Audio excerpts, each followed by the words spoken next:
dekat akhir zaman akan berlaku satu peperangan besar. Ada 3 figura penting. Figura ni maknanya tokoh penting. 1 Imam Mahdi, 1 Dajjal, 1 Nabi Isa. Gelombang pertama adalah keluarnya zahir Imam Mahdi. Okay? Orang ni beria banyak nak mengaku di Imam Mahdi. Imam Mahdi ni bukan satu jawatan yang cool tau. Macam aku Imam Mahdi man, come on Dia bukan satu jawatan yang cool. Dia tanggungjawab berat. Gelombang pertama, dia kena perangi raja-raja yang teruk ni lah. Raja-raja Islam yang teruk untuk tunduk kat dia. Bukan senang tau. Nak perang Raja Saudi dengan Syria, dengan Jordan, kan senang tau. Kan? Saya pun heran kenapa orang suka ngaku Imam Mahdi. Kan? Macam cool lah, macam Imam Mahdi man. Macam tu kan. Padahal berat tanggungjawab tu. Gelombang kedua, kena berperang dengan negara-negara kafir. Lagi susah. Kalau negara kafir sekarang mana? Amerika, Rusia. Kan senang ke? Susah tu. Menang. Dah menang-menang lebih kurang 7 tahun, datang satu orang bernama Dajjal. Dajjal ni gelarannya Al-Masih. Dalam dunia ni ada 2 orang saja gelaran Al-Masih. Satu Dajjal, satu lagi Nabi Isa. Sebab apa? Dua-dua ni Allah bagi kelebihan yang sama. Nabi Isa boleh turunkan hidangan di langit, Dajjal boleh turunkan hidangan di langit. Nabi Isa boleh hidupkan orang mati, Dajjal boleh hidupkan orang mati. Nabi Isa boleh ubat penyakit pelik, Dajjal boleh ubat penyakit pelik. Sebab tu waktu Dajjal keluar, Nabi sebut jangan kamu berharap untuk jumpa dengan dia. Jangan. Bertembung, tawakal pada Allah. Tapi jangan aku kuat iman mana pergi, jangan. Fitnah dia besar. Besar fitnah dia. Waktu tu tuan-tuan sekalian, Dajjal keluar. Ketika Dajjal keluar, ahli kitab akan bersama orang beriman masuk Islam. Sebab ahli kitab dia tak akan sembah syaitan. Yang akan bersama-sama orang yang tidak menyembah Allah Subhanahu Wa Taala. Ahli kitab akan bersama orang Islam. Waktu tu susah. Tapi susah pun tak lama, 40 hari je. Tapi 40 hari tu rasa lama. Satu hari pertama rasa setahun. 2 hari pertama, maknanya hari kedua rasa sebulan. Hari ketiga rasa seminggu. Barulah sehari begitu.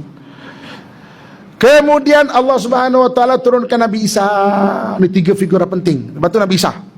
Nabi Isa memimpin umat Islam. Nabi Isa turun daripada Manaratul Baida, menara putih. Jadi ketika itu Imam Mahdi pun dah macam tak mampu nak kawal. Siapa bersama Imam Mahdi?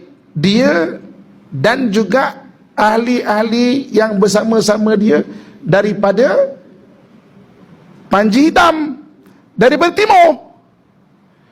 Tuan-tuan tak boleh nafikan tuan-tuan anak timur. Tuan-tuan suka ke tak suka tuan-tuan anak timur? Kita ni anak timur. Adakah kita tak? Wallahu alam. Tapi kita anak timur. Kita kena faham benda tu. Jadi ketika itu bergabung Nabi Isa, Imam Mahdi dan orang-orang bersama-sama ni berjuang lawan. Dan ketika itu peperangan sengit. Kita baca sebab happy ending dia. Sebab Dajjal kalah lah tu, kena bunuh kan. Happy ending. Tapi dua-dua tu mempunyai kelebihan yang sama-sama kuat. Siapa yang menang? Yang menang yang dibantu oleh Allah Subhanahu Wa Taala. Dia bukan sebab Nabi Isa tu, tapi yang dibantu. Peperangan tu sengit. Dajjal bukan kaleng-kaleng juga tau. Kelebihan dia. Lepas tu peperangan sengit. Banyak yang syahid. Wayuqtalu Dajjal, dan Dajjal dibunuh di Babun Lud, di pintu kota Lud. Kota Lud ni 15 km daripada Tal Abib. Tapi tuan-tuan, saya nampak akhir-akhir ini dengan sendiri seolah-olah Allah menyediakan. Tiba-tiba orang Melayu kita macam, kita tak tahu, mungkin timur tu bukan kita, wallahualam, tapi kita bangsa timur. Tiba-tiba orang kita jadi macam alhamdulillah, tok masjid ni penuh tuan-tuan sekalian. Kan hari penuh macam ni kan? Hari penuh kan macam ni kan? Maksudnya memang anak-anak muda pelik tau, balik pada Islam, memanah berkuda tuan-tuan sekalian. Cambah macam apa kat Malaysia ni kan? Memanah berkuda. Orang Arab pun kemahiran tu tak berapa ada dah sekarang. Orang kita ikut pertandingan antara yang mencipta nama juga kat dunia, memanah berkuda orang Melayu kita. Kan ikut pergi.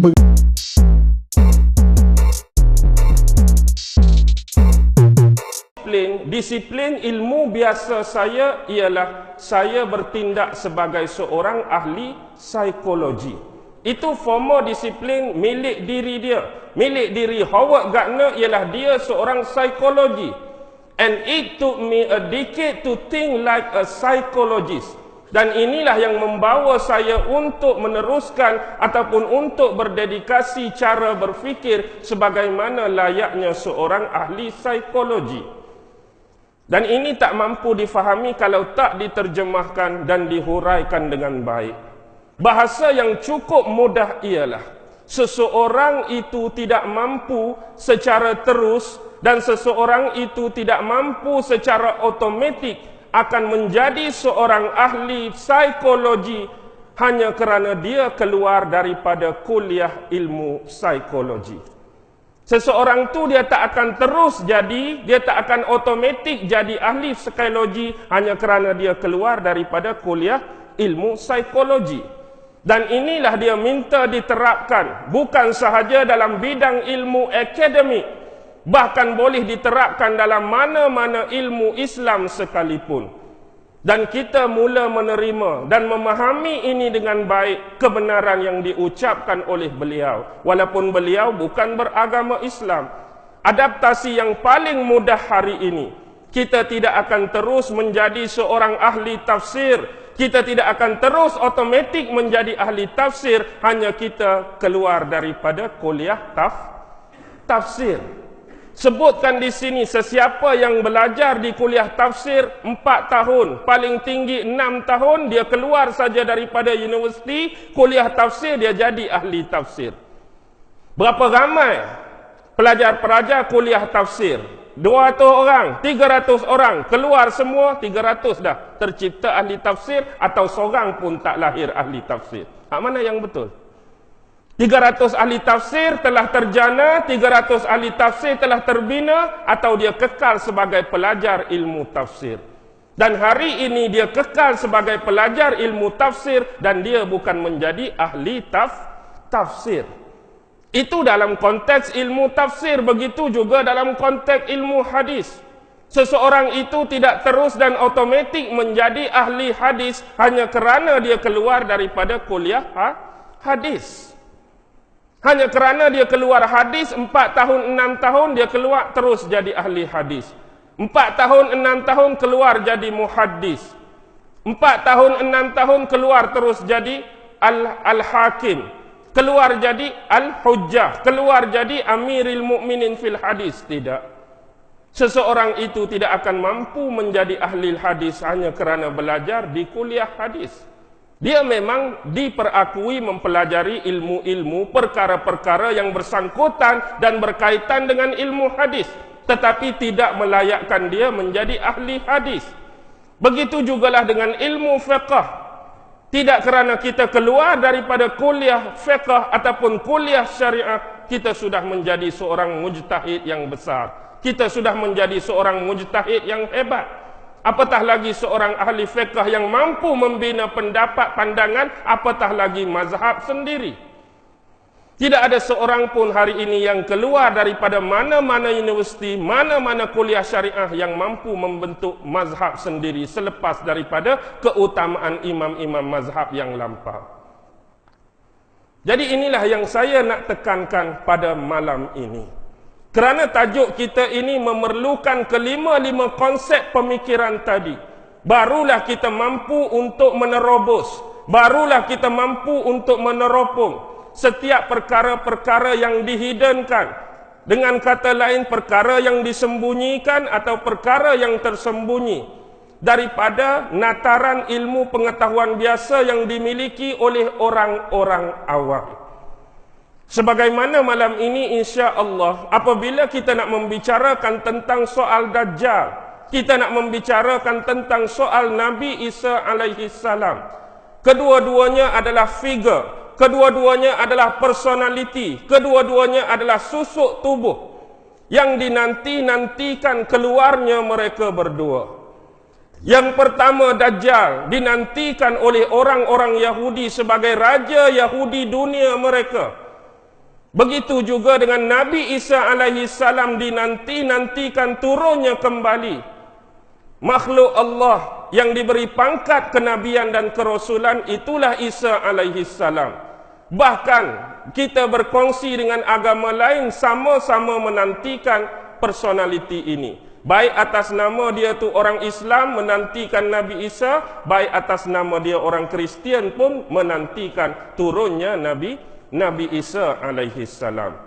Jadi untuk menggarap kisah daripada awal bagaimana kita nak bermula, saya nak bawakan satu kisah yang diadaptasi daripada pengajaran yang diterima daripada Syekh Mutawalli Sya'rawi, seorang ulama Mesir yang sudah pun meninggal dunia. Dalam kuliah beliau menghuraikan tentang peristiwa Isra' Mi'raj yang berlaku kepada Nabi Muhammad sallallahu alaihi wasallam. Antaranya ketika masuk bab Jibril alaihi salam menemani Nabi Muhammad sallallahu alaihi wasallam sambil menunggang ataupun mengenderai seekor haiwan daripada syurga yang dinamakan sebagai burrak. Baik, bila Jibril menemani Nabi Muhammad mengenderai kenderaan ini, tempat pertama, destinasi pertama yang disinggahi, yang Nabi Muhammad berhenti dengan Jibril di mana? Di satu bumi. Yang bila Nabi Muhammad tanya Jibril, ini bumi apa? Lalu Jibril menjawab, ini adalah bumi Taibah. Di bumi inilah di masa akan datang kamu akan dihijrahkan oleh Allah Subhanahu wa taala. Kerana peristiwa Isra' dan Mi'raj berlaku sebelum peristiwa hijrah Nabi. Jadi ini bumi Taibah, bumi ini kata Jibril tempat kamu akan berhijrah pada masa akan datang. Dan bumi hijrah itu merujuk bumi Yasrib ataupun nama baru yang baru diberikan oleh Nabi, bumi Madinah. Tempat pertama bumi Madinah. Solat sunat 2 rakaat Rasulullah di sini. Meneruskan perjalanan. Bila meneruskan perjalanan sampai ke tempat yang kedua, sampai ke destinasi yang kedua. Destinasi yang kedua ialah di kawasan pergunungan. Itulah Bukit Tursina. Bukit Tursina berada di negara mana? Bukit Tursina berada di wilayah mana? Di negara Mesir. Bukit Tursina di negara Mesir. Di situlah tempat munajat Nabi Allah Rasul Allah Musa. Dan di situ jugalah tempat berlakunya komunikasi, berlakunya dialog Nabi Allah Musa dengan Allah, di mana Nabi Musa pernah meminta permohonan untuk melihat wajah Allah di situ, di sebuah lembah yang dalam Al-Quran sebut Al-Muqaddasitwa, lembah yang suci.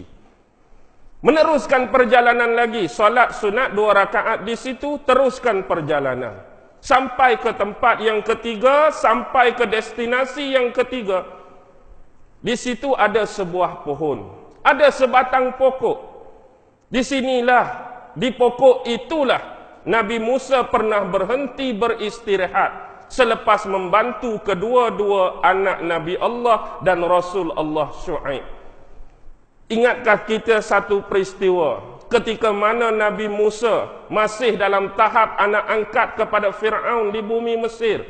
Baginda telah melakukan satu ketidaksengajaan, iaitu bila berlaku perkelahian di antara orang di sebelah Fir'aun, iaitu bangsa Kipti, dengan seorang lelaki daripada bangsa dia, Bani Israel. Ada 2 orang nak bergaduh, ada 2 orang duk bercakaran. Seorang lelaki ni bangsa bapa angkat dia Fir'aun, bangsa Kipti. Hak seorang lagi tu bangsa sama dengan dia, Bani Israel. Jadi dia nak pi tolong bangsa yang sama dengan dia, Bani Israel. Bila nak pi tolong, dia tersilap bagi satu tumbukan, sekali tumbuk mati terus. Tapi bukan niat nak membunuh, berlaku secara tidak sengaja. Akibat keterlanjuran tersebut, seorang tua menasihati kepadanya agar dia meninggalkan bumi Mesir buat sementara waktu. Biar habis dulu kemurkaan Fir'aun, biar habis kemarahan Fir'aun, kamu lari sekejap. Dan setengah riwayat menyebut pakcik tua, orang tua yang bagi nasihat kepada Nabi Musa, itulah bapa sebenar beliau. Setengah riwayat. Baik. Dia melarikan diri ke negeri Nabi Syuaib, iaitu negeri Madian. Di mana Madian sekarang? Di mana Madian sekarang? Di bumi Syam. Madian di bumi Syam, iaitu dalam kawasan wilayah negara Jordan. Jadi bila dia sampai di situ, dia melihat sekumpulan wanita yang sedang menunggu giliran untuk memberikan minuman kepada ternakan dan gembalaan masing-masing. Jadi geng-geng wanita ni agak terkebelakang sebab menunggu habis geng-geng lelaki dulu bagi minuman dekat ternakan dan gembalaan mereka. Jadi Nabi Musa bertanyakan kepada wanita tersebut, pasal apa duduk jauh sikit, kena tunggu habis geng lelaki bagi minum kambing mereka, barulah kami dapat. Jadi sebab niat nak membantu, dia masuk dalam gerombolan orang ramai tadi, seorang pun tak berani tahan, seorang pun tak berani nak lawan dia. Jadi dia pun ambil air bagi kepada gembalaan kedua-dua anak Nabi Syuaib tadi. Lalu anak Nabi Syuaib ni dia jadi balik cepat. Biasa balik macam biasalah, tapi balik cepat. Bapak tanya, pasal apa petang ni balik cepat? Selalu balik time sekian-sekian. Ni sebab petang tu ada orang tolong ambil. Jadi cepat boleh balik awal lah dia.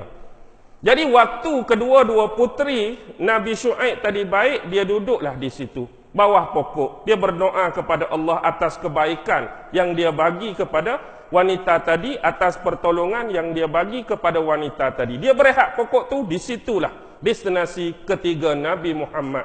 Nabi Muhammad turun di situ, salat sunat 2 rakaat. Meneruskan perjalanan sampailah ke destinasi terakhir sebelum masuk ke Masjidil Aqsa, iaitu Baitul Laham, atau bahasa moden disebut Bethlehem, tempat kelahiran Nabi Isa alaihi salam. Jadi lepas pada Baitul Laham ataupun nama lain dia Bethlehem itu, barulah mula memasuki Masjidil Aqsa. Lihat satu-satu tempat, lihat satu-satu destinasi. Ini adalah pendapat dan pandangan daripada Syekh Mutawalli Asy-Sya'rawi berkenaan dengan tempat-tempat tersebut dan hubungannya dengan peristiwa akhir zaman. Baik, kita lihat yang pertama. Pendapat dan pandangan beliau ialah, bila tempat pertama dan destinasi pertama ialah bumi Taibah. Jadi sebelum sampai ke bumi Taibah, Nabi Muhammad ini memulakan perjalanan hijrah dia dari bumi mana? Bumi Mekah. Nabi Muhammad daripada bumi Mekah satu masa akan berhijrah ke destinasi pertama, tempat pertama, iaitu bumi Madinah. Dan pernah disebutkan dalam beberapa hadis Nabi, kalau terlupa saya peringatkan, bahawa antara banyak-banyak tempat, banyak-banyak kawasan, banyak-banyak daerah, banyak-banyak wilayah yang berada di atas muka bumi ini, hanya 2 tempat sahaja yang diberi pengecualian. Hanya 2 tempat sahaja yang diberi keamanan dan pertahanan oleh Allah daripada dimasuki oleh Dajjal, Mekah dan Madinah. Hanya Mekah dan Madinah saja 2 tempat ini yang diberi pengecualian oleh Allah. Dajjal tak boleh masuk. Mana-mana tempat lain kecuali 2 tempat ini, Dajjal akan berjalan. Dajjal akan melaluinya. Dajjal akan ratah tempat tersebut. Jadi ini petunjuk yang paling jelas. Walaupun ada hadis lain menyebut tentang keutamaan 3 masjid, iaitu Masjid Nabawi di Madinah, Masjidil Haram di Mekah, Masjidil Aqsa di Palestin. Tetapi hakikatnya Masjidil Aqsa di Palestin, bumi ini juga akan dimasuki oleh Dajjal. Dajjal akan berupaya memasuki bumi Palestin. Kerana ini adalah merupakan pusat pemerintahan terakhir sebelum Dajjal keluar mengumumkan dan mengisytiharkan dia adalah raja bagi dunia ini. Bila dia isytihar raja bagi dunia ini, tanda-tanda dan sifat kekafiran masih belum terserlah. Tanda-tanda dan sifat kekafiran masih belum muncul. Bila dia hanya mengaku sebagai raja yang memerintah dunia menerusi Masjidil Aqsa. Tetapi apabila dia mula mengaku dirinya sebagai Tuhan, Di waktu itulah Allah Subhanahu wa taala baru akan memunculkan tanda dan menyerlahkan kekafiran pada dahinya. Selagi dia tak umumkan dia tu Tuhan, tanda-tanda itu belum jelas kelihatan bagi orang-orang biasa. Tetapi mungkin pada pandangan ilmu-ilmu, wali-wali Allah, ulama-ulama yang khusus, mereka sudah dapat meneka siapakah batang tubuh Dajjal yang sebenarnya. Baik, sekarang kenapa pusat pemerintahan tersebut mesti Masjidil Aqsa? Kenapa pusat pemerintahan mesti Masjidil Aqsa? Kerana apa? Kerana Dajjal dia mengambil inisiatif yang cukup mudah, mengambil peluang dengan bahasa yang dianggap berperibahasa menangguk di air yang meranggut di air yang keruh. Sebab ramai rata-rata antara dua agama besar dunia. Islam pun tunggu turunnya Nabi Isa, Kristian pun tunggu turunnya Nabi Isa alaihi salam, dan dia mengambil inisiatif dan dia mengambil peluang opportunities ini untuk menyamarkan diri sebagai sang juru selamat yang palsu.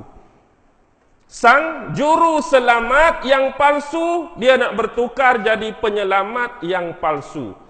Menggantikan Nabi Isa alaihi salam sementara Nabi Isa masih belum lagi turun dengan sebenar-benarnya. Dia nak dakwa, dia nak klaim, dia nak paparkan diri dia depan kita semua bahawa dialah Al-Masih, dialah juru selamat, dialah sang penyelamat yang ditunggu-tunggu oleh penduduk bumi.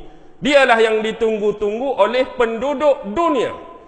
Maka dengan itu dia terpaksa mengambil perkiraan yang cukup mudah menempatkan diri dia di Baitul Maqdis. Kerana pusat pemerintahan Nabi Isa kelak adalah berpusat di Baitul Maqdis. Bukan di sini apa dia? Hashim Yahya ni kawasan apa? Masjid nama Hashim Yahya. Kawasan apa? Gelugok ke apa? Kampung Dodoi. Tiba-tiba Dajjal ni dia nak mengaku dia Nabi Isa, yang sepatut Nabi Isa membina pusat penempatan dia di Baitul Maqdis. Dia tiba-tiba mai Kampung Dodoi, mai Masjid Hashim Yahya. Nak buat penempatan di sini. Dia nak tipu orang, dia tu Nabi Isa, buat tak kena tempat. Buat pusat pemerintahan Bayan Lepas, buat pusat pemerintahan Teluk Kumbak. Siapa nak percaya? Nabi Isa turun besok nak pi Baitul Maqdis, bukan nak pi Teluk Kumbak, bukan nak pi Bayan Lepas. Dia pi buat Teluk Kumbak, dia pi buat Bayan Lepas, memang KO lah dia. Jadi dia perlukan pusat pemerintahan di situ, walaupun di situ dikelilingi oleh negara-negara umat Islam. Dan inilah rancangannya yang paling besar selepas kejatuhan kerajaan Turki Osmaniyah. Dia mula merancang pelan-pelan tentatif-tentatif dan draft tertentu untuk merampas bumi Palestin dan dinamakan sebagai Israel. Awal-awal lagi dia dah buat rancangan tersebut untuk memungkinkan dia membina sebuah kerajaan yang bersifat Yahudi berteraskan Zionis. Kenapa dia nak sangat bumi Palestin? Kerana di situ adanya Masjidil Aqsa. Di situ adanya Masjidil Aqsa.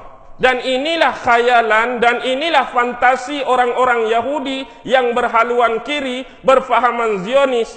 Mereka mengatakan mereka merampas bumi Palestin hari ini dan mereka menamakannya sebagai Israel. Kerana mereka nak membina kembali Haikal Sulaiman di atas tapak Masjidil Aqsa. Kerana bagi mereka sejarah sebenar yang dipunyai oleh mereka, umat Islam hari ini telah merampas tapak asal Haikal Sulaiman. Haikal Sulaiman bagi mereka ialah pusat pemerintahan Nabi Sulaiman dulu. Asalnya duduk di tapak Masjidil Aqsa. Bila mari orang Islam, bila mari umat Islam, dia runtuhkan Haikal Sulaiman, kemudian bina Masjid Al-Aqsa. Jadi kami mari balik di sini nak runtuhkan Masjidil Aqsa, nak bina kembali Haikal Sulaiman buat kali yang kedua. Dia nak bercakap dari sudut fakta, dia nak bercakap dari sudut data sejarah. Baik, kita mengikut acuan mereka, kita ikut arus mereka. Kalau nak berfaktakan acuan sejarah. Dia kata tempat tu asal milik haikal Nabi Sulaiman. Baik, kita terima dari sudut sejarah, itu tempat asal kedudukan haikal Sulaiman. Sekarang pertanyaan yang patut kita tanya, persoalan yang patut kita soal ialah, siapakah yang mula-mula membina Masjidil Aqsa? Siapa yang mula-mula buat? Siapa yang mula-mula bina Masjidil Aqsa? Siapa? Dalam sejarah tak boleh dinafikan. Bahkan ini disebut asas pembinaan dalam Taurat, asas pembinaan dalam Injil sekalipun, yang membina Masjidil Aqsa ialah Nabi Allah, Rasul Allah yang namanya Yaqub alaihi salam. Nabi Yaqub lah yang mula-mula mendirikan asas-asas binaan Masjidil Aqsa. Nabi Yaqub anak siapa? Nabi Yaqub ialah anak Nabi Ibrahim. Nabi Ibrahim ada 2 orang isteri. Isteri yang pertama nama dia Sarah. Tetapi waktu tersebut Sarah mandul. Lalu waktu peristiwa berlaku, sewaktu berhijrah ke Mesir, terjadi peristiwa yang tak perlu kita ceritakan di sini. Lalu Maharaja Mesir pada waktu tersebut menghadiahkan seorang perempuan kepada Nabi Ibrahim. Itulah dia Hajar, yang kita orang Melayu sebut Siti Hajar, Siti Hajar. Melalui Hajar inilah dia dapat anak dia dinamakan Ismail dan ditempatkan di bumi Mekah. Kes peristiwa air Zam-Zam, Safa Marwah atau biak. Selang 14 tahun kelahiran Nabi Ismail. Nabi Ismail menerusi isteri yang kedua Siti Hajar ni. 14 tahun Nabi Ismail dah lahir, barulah lahirnya Nabi Ishak daripada Siti Sarah. Walaupun isteri tua tu nama dia Sarah, tetapi yang mengandung dulu, yang melahirkan dulu Hajar, Nabi Ismail. 14 tahun kemudian baru lahir Nabi Ishak. Nabi Ishak pun berkahwin dengan seorang perempuan, dapat 2 orang anak. Yang sulung nama dia Aisu, yang kedua nama dia Yaqub. Yaqub itulah Nabi Allah. Jadi Nabi Yaqub masa hayat dia bina Masjidil Aqsa. Nabi Yaqub pula ada 4 orang isteri. Kita dah sebut panjang tentang kisah keluarga Yaqub untuk mengusulkan keluarnya salasilah Bani Israel. Isteri pertama dia Layah, isteri kedua dia Rahil, isteri ketiga dia Zalfah, isteri keempat dia Balha. Dia ada 12 orang anak. Isteri pertama Layah ada 6 orang anak. Raubin, Syamun, Lewi, Yahuza, Yakashi, Zabulun. Isteri dia yang nombor 2 Rahil, Bunyamin dan Nabi Allah Rasul Allah Yusuf alaihi salam. Isteri yang nombor 3 Zalfah, anak dia Jad dengan Ashir. Isteri yang nombor 4 Balhah, anak dia Dan dan Naftali. 6, 2, 2, 2, 12. Inilah 12 asal usul salasilah keturunan Bani Israel. Lepas Nabi Yusuf lama-lama baru keluar Nabi Daud. Lepas Nabi Daud lama-lama baru keluar Nabi Sulaiman. Jauhnya Nabi Yaqub dengan Nabi Sulaiman. Tadi kamu dakwa Sulaiman punya haikal Sulaiman. Sekarang siapa mendahului siapa? Sejarah mendahului siapa? Haikal Sulaiman dulu ke Masjidil Aqsa dulu? Masjidil Aqsa dulu zaman Nabi Yaqub. Sulaiman dah datang kemudian. Hakikat fantasi haikal Sulaiman memang benar-benar ada. Haikal Sulaiman memang benar-benar wujud, tetapi dia bukan haikal Sulaiman. Yang dimaksud haikal Sulaiman ialah tempat benda bangunan yang sama, iaitu Masjidil Aqsa yang diperbesarkan pada zaman Nabi Sulaiman. Tak ada haikal sebenarnya, tetapi tetap Masjidil Aqsa yang kecil zaman pembinaan tok dia Nabi Yaqub tu dia perbesarkan. Masa itulah berlaku dia duk tunggu atas kursi, jin-jin duk buat tu. Lepas tu dia sampai mati akibat tongkat dia dimakan oleh anai-anai itu. Itulah Haikal Sulaiman. Tak ada Haikal Sulaiman pun. Haikal Sulaiman itulah Masjidil Aqsa, pusat pemerintahan Nabi Sulaiman. Dan sampai hari ini, masjid ini dijaga sampai ke hari kiamat. Dan dia konon-kononnya duk gali lubang, duk gali terowong, nak menipu sejarah dunia, dan meruntuhkan Masjidil Aqsa yang sebenar, dan nak membangunkan fantasi khayalan Haikal Sulaiman dia.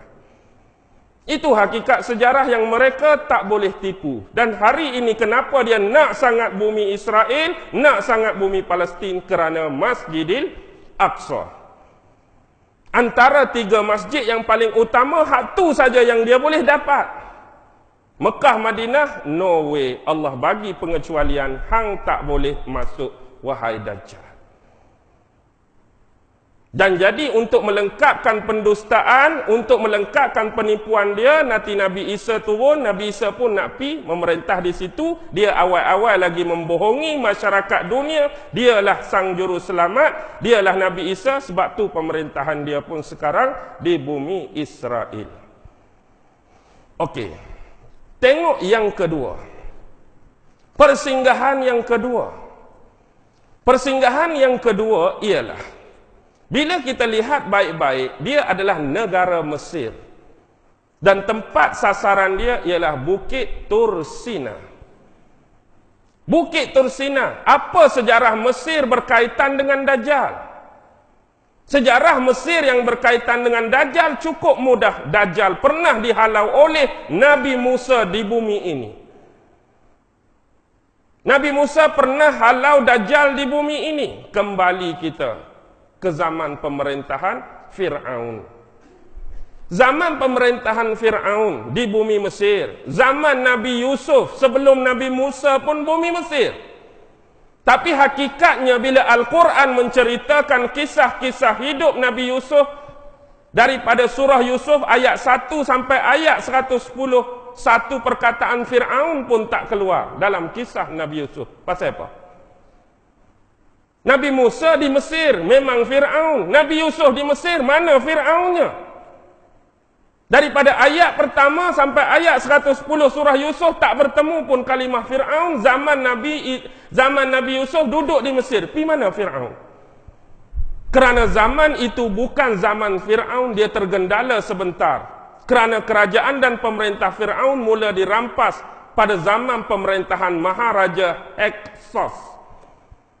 Bila Maharaja Hyksos memerintah, keturunan-keturunan dia ini memerintah. Sebab tu Al-Quran menggunakan kalimah Al-Aziz, bukan Fir'aun. Zaman Nabi Musa bukan Fir'aun perintah, zaman Nabi Yusuf bukan Fir'aun perintah Mesir, tapi Maharaja Hyksos.